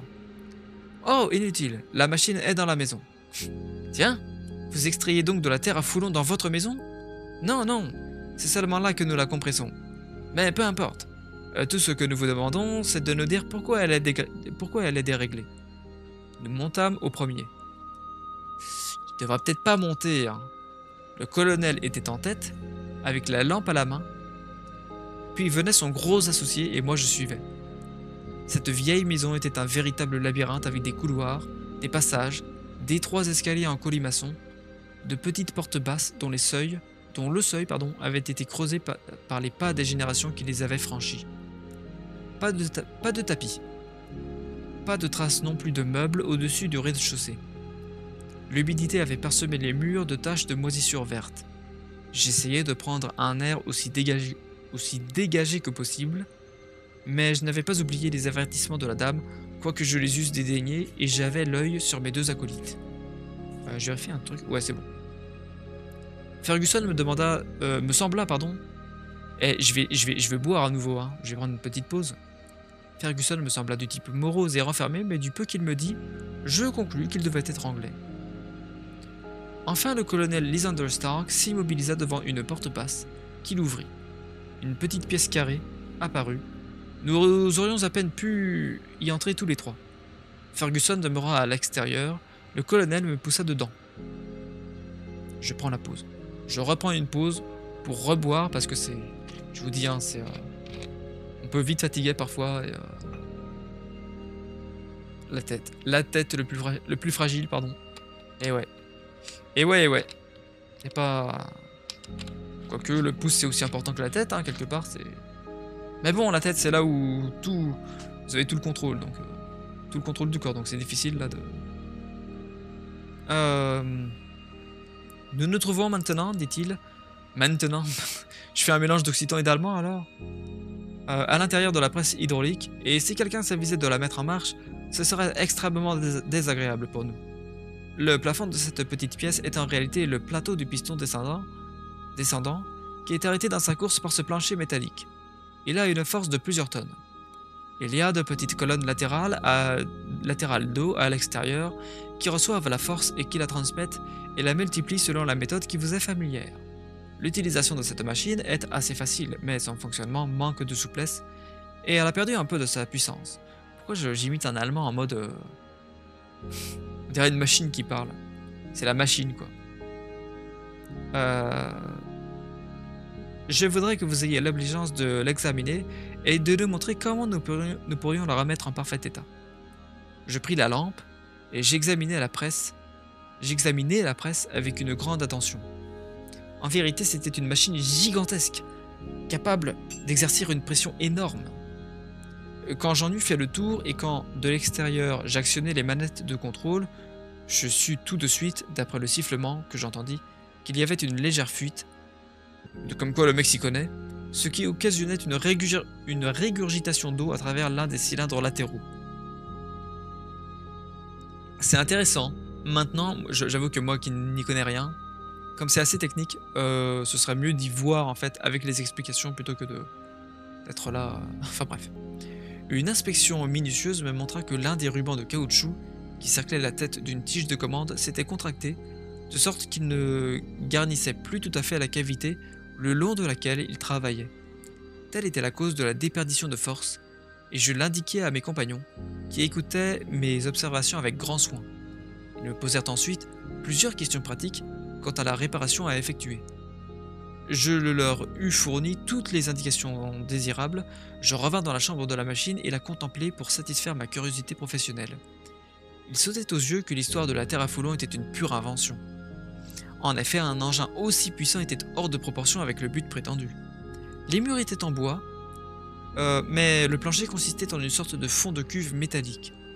À le regarder de près, d'ailleurs, j'aperçus une croûte de dépôt de métal. Je m'agenouillai pour voir de quel métal il s'agissait exactement lorsque j'entendis une exclamation en allemand. La figure cadavérique du colonel était penchée sur moi. « Qu'est-ce que vous faites là ?» me demanda-t-il. Je sentis la colère m'empoigner. N'avais-je pas été dupé par le roman qu'il m'avait raconté? Attendez. Je lui dis sèchement. J'étais en train d'admirer votre terre à Foulon, mais je crois que je saurais mieux vous conseiller pour l'utilisation de votre machine si je savais pour quel but précis vous l'employez. Je n'avais pas terminé ma phrase que je regrettais déjà la hargne de ma voix. Ah oui, merde. Il était vraiment hargneux, quoi. Le visage du colonel se durcit et une mauvaise lueur brilla dans ses yeux gris. « Avant 13, grommela-t-il, vous allez tout savoir sur cette machine. » Il recula d'un pas, ferma la porte et tourna la clé dans la serrure. Je me ruai vers la porte, j'essayai d'actionner le loquet, mais il était très solide et il résista à mes efforts. Je me mis à hurler. Tiens, ils ont oublié un point, là. « Hello! Help! Colonel, faites-moi sortir, je veux sortir !» Le silence seul me répondit. Puis du silence surgit un bruit qui transforma mon sang en eau. Le grincement des manettes et le sifflement du cylindre qui perdait. Le colonel avait mis la presse en marche. Aïe aïe aïe aïe aïe aïe aïe. La lampe brûlait encore... Comme quoi il va pas toucher ses 50 guinées le mec. La lampe brûlait encore sur le sol où je l'avais posée au moment d'examiner la cuve. Sa lumière me permit de voir le plafond noir qui descendait, lentement, par saccades, mais personne ne le savait mieux que moi. Ah... Avec une puissance qui, avant une minute, m'aurait réduit à l'état de poussière. Ouh. Hurlant de toutes mes forces, je me jetai contre la porte et m'accrochai avec mes ongles à la serrure. Je suppliai le colonel de me faire sortir, mais l'incessant cliquetis des manettes étouffait mes cris. Au-dessus de ma tête, le plafond n'était plus qu'à une trentaine de centimètres. Oh merde. De ma main levée, je touchais sa surface rugueuse. Une pensée me traversait l'esprit. Tant qu'à faire que de mourir, mieux valait mourir sans trop souffrir, et le degré de cette souffrance dépendait de la position dans laquelle je serais broyé. Si je m'étendais à plat ventre, le plateau écraserait ma colonne vertébrale, et je frémis en imaginant le craquement de mes os. Sur le dos, ce serait plus facile, peut-être, à condition que mes nerfs supportent le spectacle du plateau s'approchant lentement pour me tuer. Ça va pas être... Non mais comment... C'est un truc de ouf, hein. Comment on peut s'en sortir dans une situation pareille? Déjà, je ne pouvais plus me tenir debout. Mais mes yeux affolés aperçurent quelque chose qui fut pour mon cœur comme une bouffée d'espoir. Je vous ai déjà dit que le fond de la cuve et le plafond étaient en fer, mais que les murs étaient en bois. En jetant un dernier regard autour de moi, je vis une ligne mince de lumière jaune entre deux des madriers. Cette ligne devint de plus en plus large et finalement un petit panneau fut repoussé en arrière. Pendant quelques brefs instants, je me refusais à croire qu'une porte allait s'ouvrir par laquelle je pourrais échapper à la mort. Mais l'instinct fut le plus fort. Je me lançai à corps perdu par l'ouverture et atterris à demi évanoui de l'autre côté. Le panneau s'était refermé derrière moi, mais le bruit de la lampe, suivi 2 ou 3 secondes après du choc de deux surfaces métalliques, m'apprit par quelle faible marge j'avais évité le sort qui m'était destiné. Ah ouais. Ah ouais, donc la lampe a cassé, et lui, s'il n'avait pas échappé, bah, il aurait été complètement brisé. J'avais oublié cette enquête, hein. J'avais oublié cette enquête. Truc de ouf, hein. Mais vraiment un truc de ouf, là. On en est où? Le mec, je sais plus où on en est. C'est quand même beaucoup de... C'est fort en émotion, quoi. Je repris mes sens parce qu'on me tirait violemment, frénétiquement, par le poignet. Je me retrouvais sur le sol dallé d'un étroit couloir. Une femme était penchée au-dessus de moi.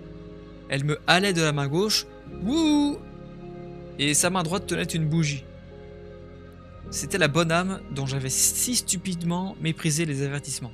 « Venez, allons !» cria-t-elle tout essoufflée. « Ils seront ici dans 1 minute. Ils verront que vous n'êtes plus sous la presse. Ah merde, parce qu'après ils peuvent relever le truc et voir si la personne avait été bien écrasée. Putain! Et c'est vraiment des ordures, hein. Vite, ne perdons pas de temps, venez !» Cette fois, je ne discutais plus. Je me remis debout et je courus avec elle le long du couloir, puis dégringolai un escalier en colimaçon. Celui-ci conduisait à un large corridor. Juste au moment où nous l'atteignions, nous entendîmes des pas précipités, 2 voix qui criaient, l'une répondant à l'autre, de l'étage où nous nous trouvions et de celui que nous venions de quitter. Mon guide s'arrêta. Elle paraissait ne plus savoir à quel sein se vouer. Enfin, elle poussa une porte. C'était une chambre à coucher. De l'autre côté de la fenêtre, la lune brillait paisiblement. « Voilà votre dernière chance, dit-elle. C'est assez haut, mais il ne vous reste plus qu'à sauter. Putain, la vache. » Et du coup, c'est toujours la nuit, donc je suppose qu'après, pour retrouver le gars, s'il peut s'échapper... Elle parlait encore quand une lumière jaillit à l'extrémité du passage, et je reconnus la maigre silhouette du colonel Lysander Stark. Putain, la vache. Il se précipitait, une lanterne dans une main et une sorte de couperet de boucher dans l'autre. Oh putain. Je fonçai dans la chambre, ouvris la fenêtre et regardai dehors. Ah, que le jardin paraissait donc avenant sous le clair de lune. Il n'était guère qu'à 10 mètres au-dessous de moi. J'escaladai la croisée, mais j'hésitais à sauter. J'aurais voulu entendre ce qui allait se passer entre la femme qui m'avait sauvé la vie et la brute qui me pourchassait.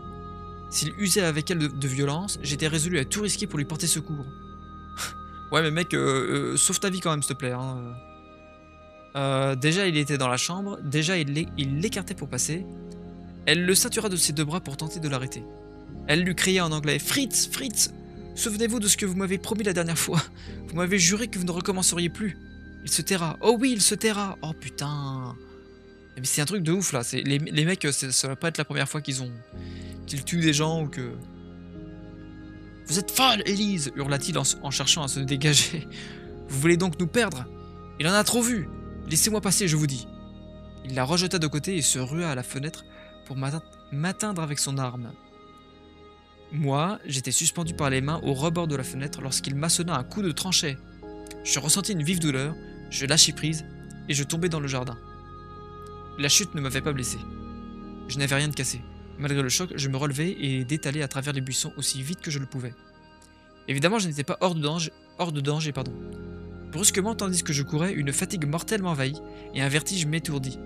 Je regardai ma main, que je sentis palpiter douloureusement, et pour la première fois, je vis que mon pouce avait été coupé net et que le sang s'échappait de ma blessure.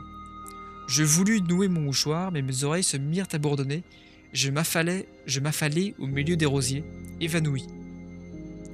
Je ne pourrais pas vous dire combien de temps je suis resté sans conscience. Je pense que j'ai dû rester plusieurs heures car la lune avait cédé à la lumière de l'aube quand je revins à moi. Mes vêtements étaient trempés de rosée. La manche de ma veste était inondée de sang. Une douleur cuisante me rappela en un éclair toutes les péripéties de ma nuit et je me relevai. J'étais persuadé que je n'avais pour ainsi dire pas de chance d'échapper à mes poursuivants. Mais à mon grand étonnement, lorsque j'inspectai les environs, je ne vis ni jardin ni maison.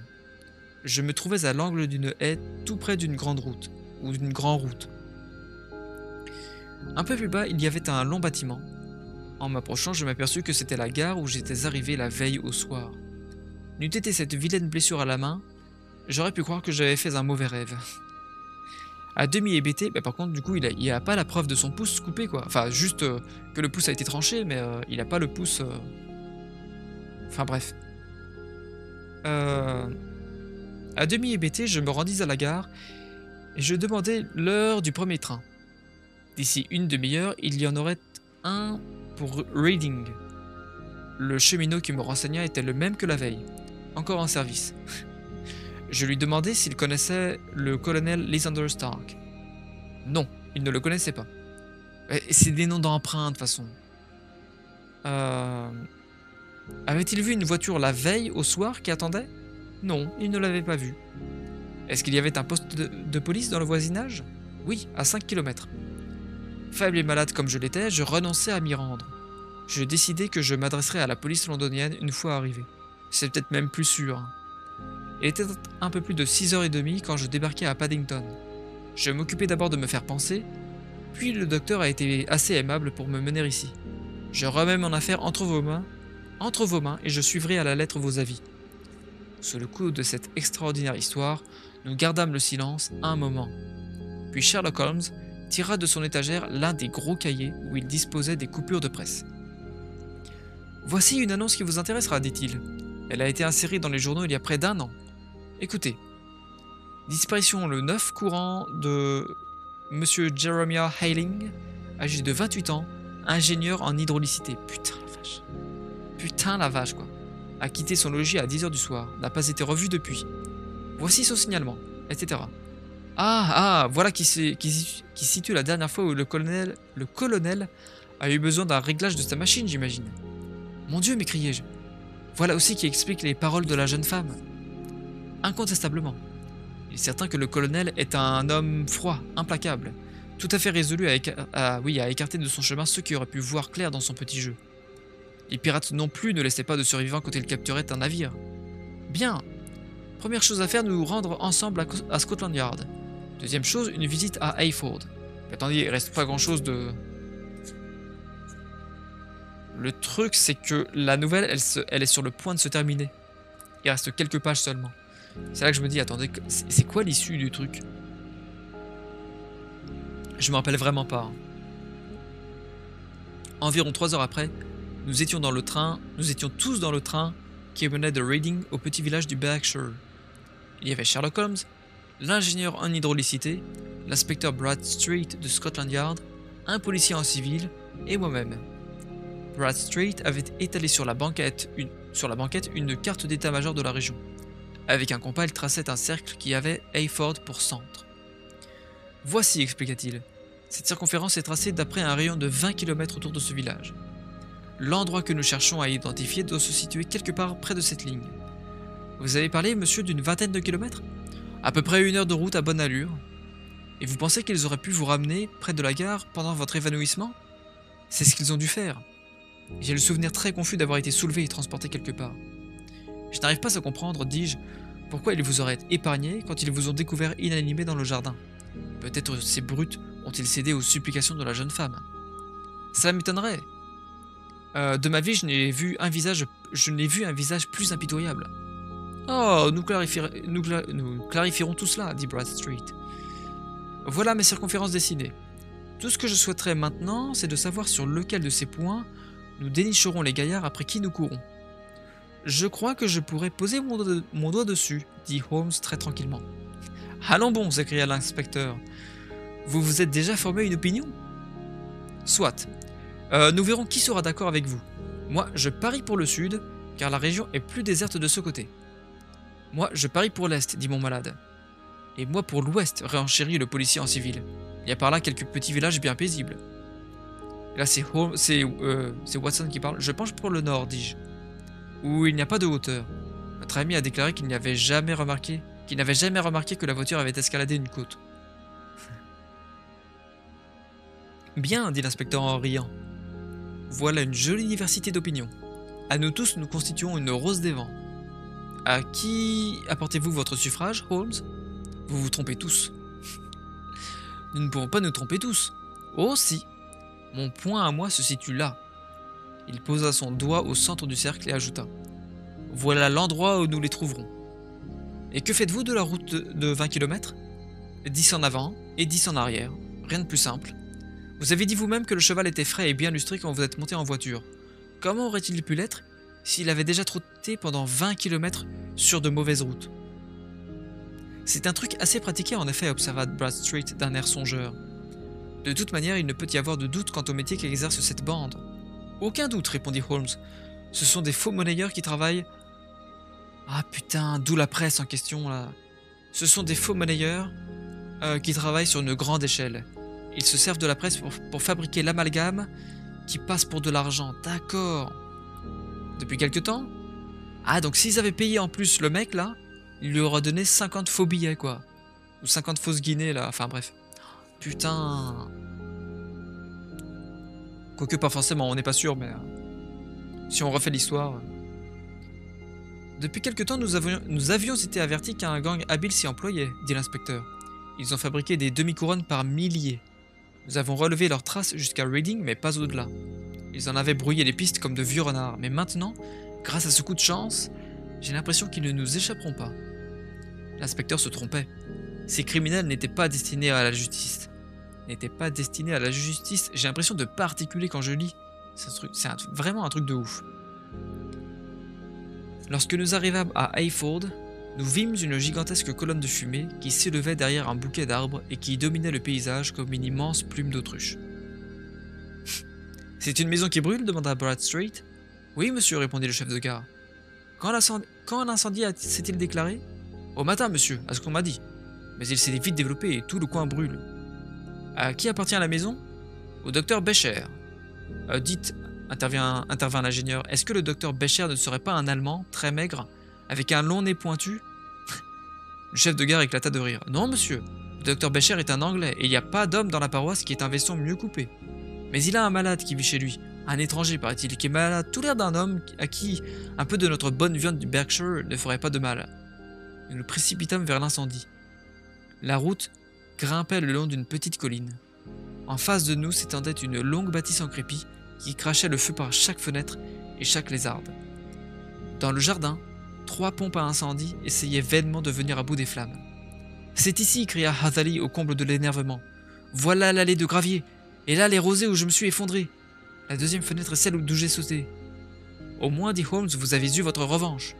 Sans aucun doute, c'est votre lampe à pétrole qui, lorsqu'elle a été écrasée par la presse... » Attendez, le tout c'est dans la même journée, là, non ? Mais oui, c'est la même journée, en fait. Sans aucun doute, c'est votre lampe à pétrole qui, lorsqu'elle a été écrasée par la presse, a mis le feu au mur de bois, et eux, trop occupés à vous poursuivre, n'y ont pas pris garde à temps. Regardez tout de même dans la foule. Il se peut que vous reconnaissiez l'un de vos bandits de cette nuit.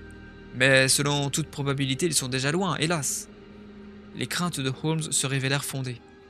De ce jour jusqu'à maintenant, nous n'apprîmes aucune nouvelle de la jolie femme, du sinistre allemand, ni de l'anglais au visage triste. Tôt dans la matinée, un paysan avait rencontré une voiture chargée de plusieurs personnes et de caisses volumineuses qui filaient bon train vers Reading. Là, on perdit les traces des fugitifs, et Holmes dépensa en pure perte beaucoup d'ingéniosité pour les retrouver. Les pompiers avaient été bien étonnés en découvrant d'étranges aménagements à l'intérieur de la maison. Mais ils le furent davantage en tombant sur un pouce tout frais qui traînait sur le rebord d'une fenêtre. Vers la fin du jour, ils parvinrent à dompter les flammes, mais le toit s'était effondré, et toute la maison présenta un tel aspect de désolation que, en dehors de quelques cylindres tordus et de tuyaux de fer, il ne subsista rien de ce qui avait coûté si cher à mon infortuné client. Dans une dépendance, on trouva de grandes quantités de nickel et d'étain. Mais il fut impossible de mettre la main sur la moindre pièce de fausse monnaie. Ce n'était sans doute pas pour rien que le bandit s'était enfui avec des caisses volumineuses, comme le paysan l'avait indiqué. Par contre, pour reconstruire la machine, voilà, hein, chapeau. Enfin, bonne chance, hein. Le mystère serait demeuré entier sur le transport de l'ingénieur depuis le jardin jusqu'à l'endroit où il avait repris connaissance, si l'humidité du sol ne nous avait révélé la vérité. De toute évidence, Hatherley avait été transporté par 2 personnes, dont l'une avait des pieds très petits et l'autre des pieds très larges. Je sais pas comment ils font pour... Avec les traces de pas, peut-être ? Nous en conclûmes que l'anglais au visage triste, probablement moins hardi ou moins cruel que son associé, avait aidé la jeune femme à mettre hors de la zone de danger l'ingénieur évanoui. Ah oui, je vois. Oui, c'est pas l'Allemand qui aurait... oui. Eh bien, nous dit celui-ci tandis que nous prenions nos billets pour rentrer à Londres, je me souviendrai d'une pareille affaire. J'y ai perdu mon pouce et une rémunération de 50 guinées. Et en échange, j'ai gagné quoi ? De l'expérience, répondit Holmes en riant. Indirectement, c'est peut-être un bénéfice, vous savez. Tenez, écrivez donc votre histoire. Ouais, enfin 100 pouces, elle vous vaudra, pour le reste de votre existence, la réputation d'un homme bien intéressant. Et c'est sur ces mots, c'est sur ces délicieux mots, sur cette belle leçon de Holmes, que parfois on fait des conneries puis que ça nous apporte de l'expérience, c'est sur ces mots que se termine la nouvelle des aventures de Sherlock Holmes, intitulée « Le pouce de l'ingénieur ». Voilà. Alors, on prendra la semaine... Pas la semaine prochaine, mais dans 2 semaines plus tôt, on prendra, on lira l'autre nouvelle. C'est la troisième avant-dernière nouvelle, je crois. Attendez, je vérifie juste dans la bibliographie. Voilà, il reste un aristocrate célibataire, le diadème de Beryl et les hêtres rouges. Et on peut faire tout ça soit courant juin, soit courant... Ouais, non, mais je pense qu'une semaine sur deux, ça peut être sympa. Le faire une semaine sur deux, c'est bien, en fait. C'est... À moins que... À moins que... Je décide le vendredi de mettre en place toujours le Total War Rome 2 et le jeudi lecture. Et à ce moment-là, je ferai du RP Minecraft le vendredi, mais en fin d'après-midi. Enfin bon, dans tous les cas, il reste 3 nouvelles des aventures de Sherlock Holmes et j'espère que celle-ci vous a plu. C'est vrai qu'elle est allée assez vite. Hein. Elle est assez rapide, hein, comme non seulement elle est assez rapide, mais même le bouquin, enfin même l'histoire, je veux dire. Enfin je pensais pas que ça se terminerait aussi vite. Par contre, je me disais, c'est sûr que les types on les retrouve pas, hein, vu le contexte. À un moment, je me suis dit peut-être qu'ils sont restés dans la maison, qu'ils ont cramé, mais pas du tout. Est-ce que ce serait une justice? Je suis pas sûr, mais bon. Bah voilà. Sachant que ça sera 3 nouvelles, encore une fois, j'hésite pas à le répéter, mais ça sera 3 nouvelles, les 3 dernières nouvelles du livre. Donc on a lu les 3 quarts. Et comment dire? Ouais, c'est ça, on a lu les 3 quarts. Et comment dire? Et on aura une séance qui sera juste après le... Ouais, je sais pas si ça sera juste après, mais enfin peu importe. Ou en tout cas, ça sera... la dernière séance du jeudi lecture en rapport avec le livre de Sherlock Holmes, là, des aventures de Sherlock Holmes, et où ça traitera on traitera de la bibliographie de Conan Doyle, où on traitera de sa biographie à lui, de la préface du bouquin, et puis voilà quoi. Ça sera la bonne occasion d'en apprendre plus sur le... J'essaierai de préparer ça. Bon, je sais pas exactement comment je ferai ça, mais... Dans tous les cas, ça sera vraiment l'occasion de boucler le livre et puis voilà, et on passera à autre chose après. Peut-être que je calerai que je reprendrai Dishonored, enfin pour notamment les DLC, mais on verra bien. On verra bien comment ça se passera. Pour l'instant, le programme devrait pas changer le programme de stream habituel devrait pas changer jusqu'à fin juin comprise. Enfin, fin juin compris, pardon. Mais bref, demain, puisque là le jeu des lectures, pour moi c'est terminé, là ça fait 1h30 de... Y a personne qui est passé. Y a personne qui est passé pour parler, y a pas eu de... Voilà, hein, qu'est-ce que vous voulez que je fasse, hein, mais bon. Demain, donc, normalement on a le RP Minecraft en multi. J'espère qu'il y aura un petit peu de monde. On verra bien ce que ça donne. Dans tous les cas, moi je pense que je vais vous laisser là parce que j'ai pas grand chose de plus à dire et que bah, j'ai fait l'essentiel de la soirée quoi. Comme quoi j'ai lu en même pas, il fallait genre 1 heure en fait. La nouvelle c'est lu en 1 heure, 1 heure seulement. Comme quoi c'est une nouvelle courte. C'était une nouvelle bien courte. En tout cas, je vous souhaite de passer une très bonne fin de soirée, de passer une très bonne nuit parce que moi là je vais arrêter parce que sinon ça sert à rien. Ou alors on continue avec une autre. À moins qu'on continue avec une autre nouvelle. On ferait 2 nouvelles d'un coup? Ce serait une bonne question, ça. Je vérifie juste, mais non, je pense que c'est... Est-ce que l'autre nouvelle, la nouvelle d'après, un aristocrate célibataire, est-ce que c'est court? C'est pas si court que ça, donc à mon avis... Non, on fera une soirée exprès pour un aristocrate célibataire. Je donne des coups dans l'écran, moi, c'est magique. Je vous souhaite de passer une bonne fin de soirée et de passer une bonne nuit. Demain, bah, encore une fois, hein, n'hésitez pas si vous voulez rejoindre le Discord du serveur Minecraft RP. Je vais vous faire un lien d'invitation. Quoique ça sert à rien. Ça sert à rien. Il n'y a personne actuellement et qui regarde le live. Et puis comme c'est la fin du stream, donc... Bref. Prenez soin de vous. Normalement du Minecraft ce week-end. On verra bien ce que ça donnera. Hein. Peut-être qu'il y aura autre... Si jamais ça marche pas, si jamais il n'y a pas de Si jamais on est trop peu nombreux puis que c'est pas intéressant, que ça mérite pas de faire de stream dessus, on remplacera par, d'autres streams. Soit sur, pourquoi pas le Cartocraft, pourquoi pas, enfin on verra bien. Ça sera un peu plus libre peut-être, mais, en espérant quand même que ce soit le programme, prévu. Je vous laisse là, je vous tiens pas plus longtemps et bah, voilà, passez une bonne fin de soirée et salut!